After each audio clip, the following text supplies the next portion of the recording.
Hi guys, good morning!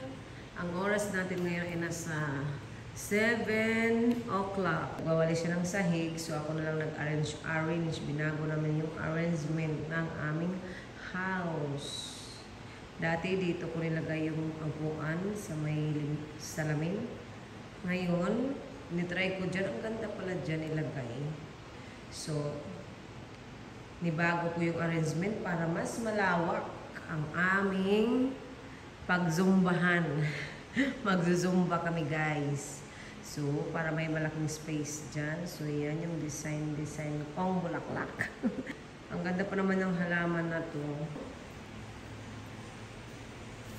Natutuyot siya. Ang ganda nito, oh. Natutuyot siya guys. Itong halaman na to. Na hindi ito mamatay. Kasi ang ganda siya i-decorate o design dito sa loob ng bahay. Pang loob man daw to. Pero pagtsagaan na muna natin. Titingnan natin kung ano mangyayari dyan. Sana hindi siya mamatay guys. So ayun. Ilagay ko ang aking halaman dito para meron tayong design.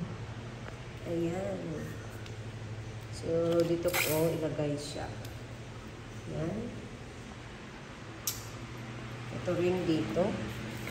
Kasi maganda naman siya. Ang ganda nito. First time ko ito nakita na halaman. Sana hindi siya mamatay. Didiligan ko pa ito yung tuyo na. Tuyo, pang loob daw to ng bahay. Ang ganda pa naman po. Kasi parang natutuyot yung mga dahon. So, binago ko yung aming arrangement ng aming sala. So, yan. Nilagay ko dyan ang aming upuan para naman maiba ang look. Thank you pala kay Ate Terry sa halaman na dilaw. Yung ganyan, yung espada ang tawag dyan. Espada man siguro ang tawag dyan. Shout out kay Ate Terry. Thank you for the halaman. And shout out to her families. Ayan. Sa mga chikiting, shout out. Ayan. So, sabi ko maganda siya ilagay dito. Nilagyan ko na. Tanggalin ko muna itong unan. Yung walang unan. Para hindi siya, So, yan yung ating bagong arrangement ng ating upuan. Ito yung bagong arrangement namin sa aming upuan, guys. Maganda naman siya. Tingnan pala dyan sa gilid ko ilagay. Nagkaroon tuloy ng space na mas malaki. Ayan. Oh. Kasi naglilinis kami ng anak kagabi. Hindi pa kami natapos. Kaya continuous ngayong umaga. So, yan. Maganda pala. Oh, diba? Tapos lumawak ang sala. And then yung aking halaman. Ganda na rin tingnan. May naka-design dyan. Yun. Mas lalong nagkaroon ng space. Tapos yung lamisa dito. Perfect na perfect ang lamisa. Naka-ano sa tapat sa aircon. Kasi mainit. At saka may yung aking bagong halaman na nilagay. Ito yung mga halaman ni Ate Terry. Thank you, Ate Terry! Ang gaganda ng halaman niya. Ayan. Tsaka ito, ganda nito. Ganda-ganda. Kalilipat ko lang nung mga pangalawa, 3 araw na ngayon. Simula nung hiningi ko to kay Ate Terry. Ayan. Nabubuhay naman. Buti hindi namatay.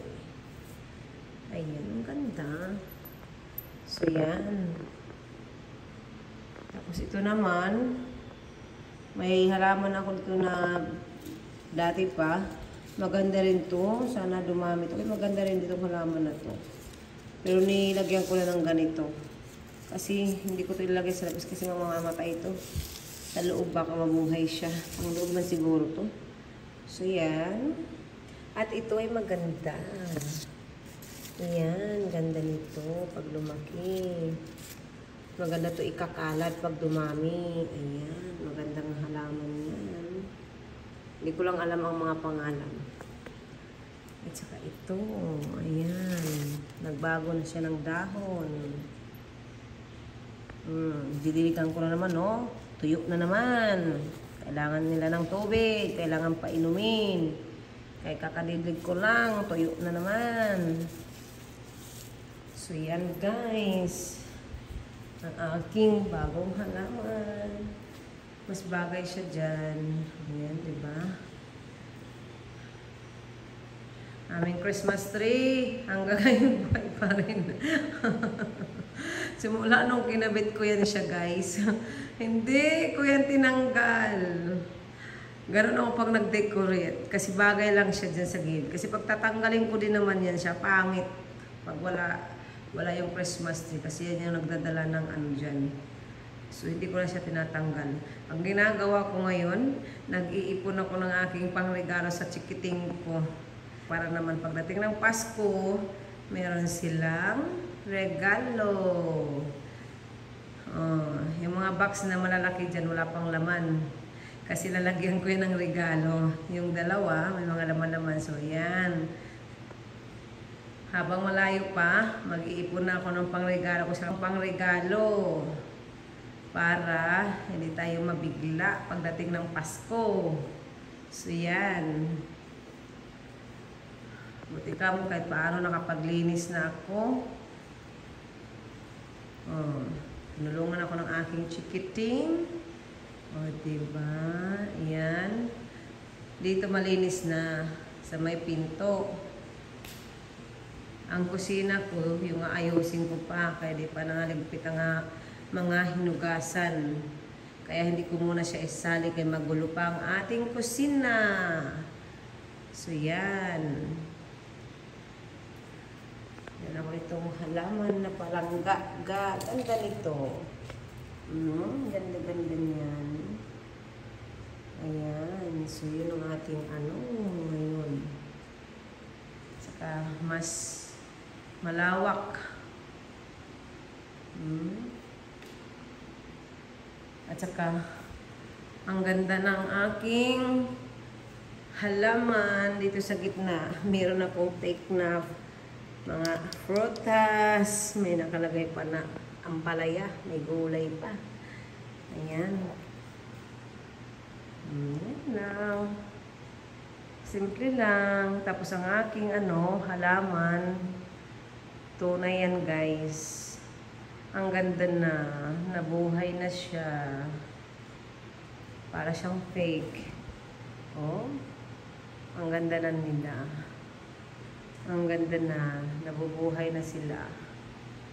Ayan ang aking halaman.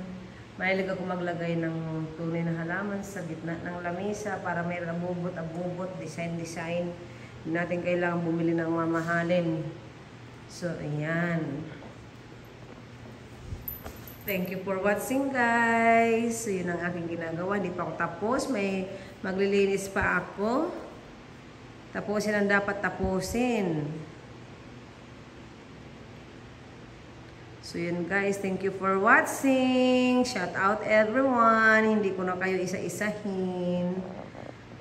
And I love you all. Thank you for subscribing me and watching my videos.